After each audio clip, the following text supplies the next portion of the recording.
Hi guys, my name is Roosevelt Mendieta, and welcome to my CGS3095 video covering the ethical issues of artist compensation through traditional music sales compared to emerging massive media streaming services such as Spotify, Apple Music, Tidal, and Google Play, Amazon Music Unlimited, you know, all these different music streaming platforms. And we're going to be discussing how utilitarianism is affecting artists in the music industry today.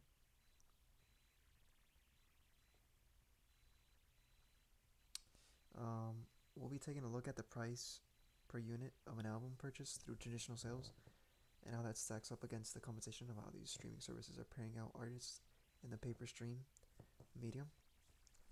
And at this specific moment, we're going to be taking a look at a fairly large artist.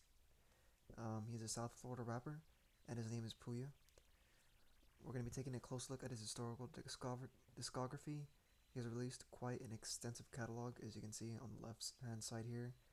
He has 3 studio albums, some mixtapes, some from some episodes, and mixtapes that he has released with contemporaries in the industry.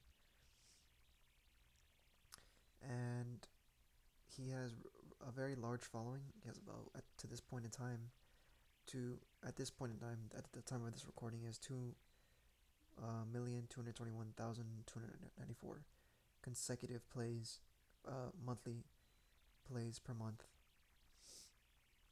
individual plays per month. And now we're gonna go to the other. So the ethical standard that we're gonna be reviewing here now is the utilitarianism standard.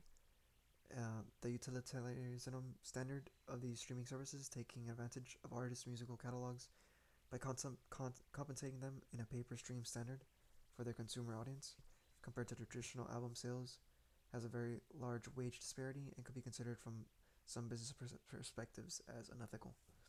So Spotify is going to be the musical streaming standard that we're going to be taking a critical look at, as they compensate an artist 0.0437% per play, as listed on their website.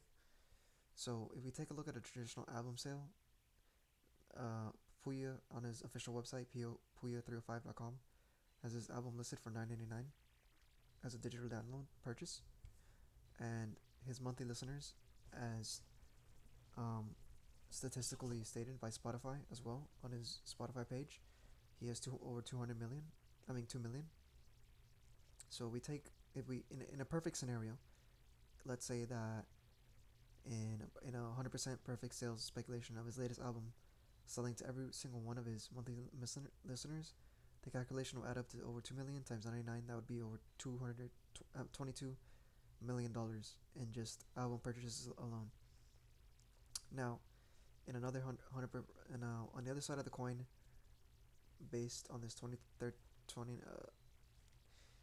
now on the other side of the coin, every pay per play on Spotify, um, for his 2 million fans on his latest album, which is 15 songs. Let's say in a perfect scenario they listen to it one time. The compensation for that from Spotify would be 145,000. So 145,000 is not. I mean, it's a large amount of money, quite frankly. The average yearly wage in America is 50,000. So 145,000, you're already making triple the average wage in American society. So it's a fairly good large amount of money, but it's nothing compared to 22 million.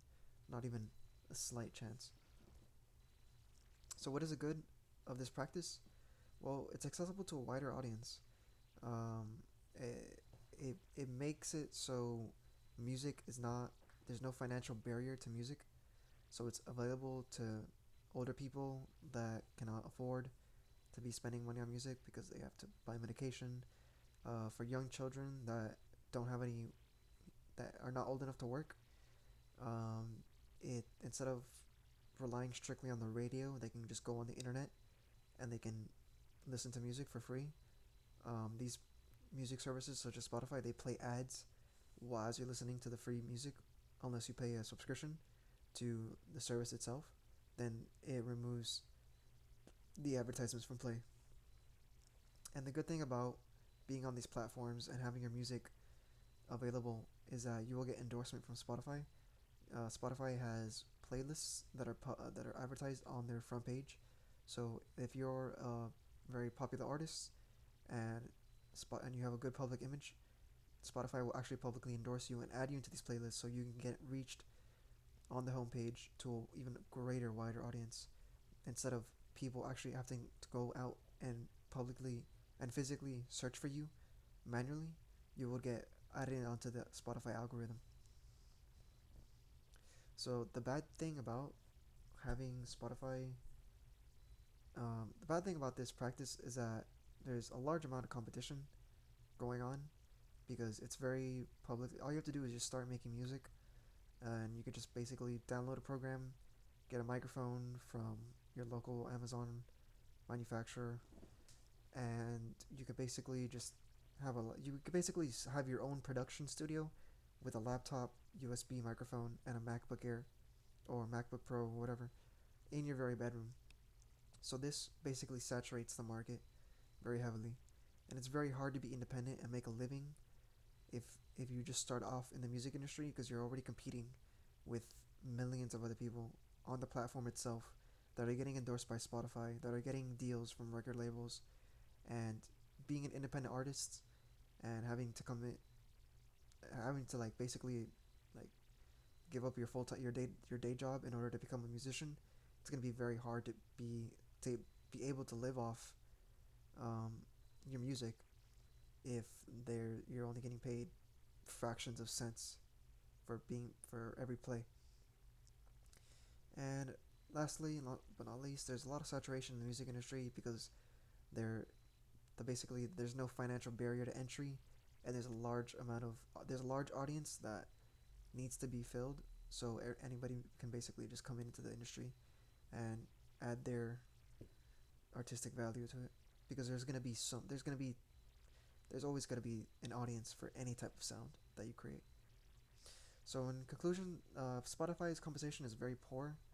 I wouldn't I would consider it to be, I mean, compared to the other public streaming services out there like Apple Music and Tidal, it's the competition is very poor that they're giving out to their artists. But the publicity outreach is good because they're endorsing artists that have a good public image, that are creating high quality music, and that are independent as compared to an artist with a record deal. And I think the platform should expand on the compensation resources in favor of the endorsement.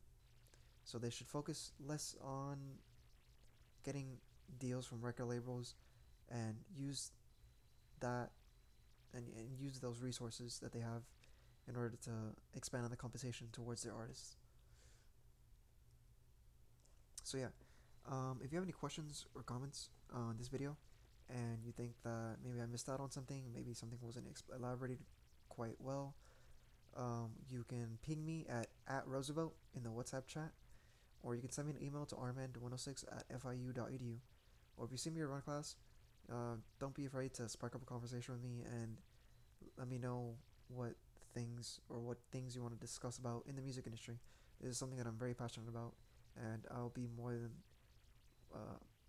than happy to continue talking about it with my fellow peers in this class. So thank you. That is the end of the video. Goodbye.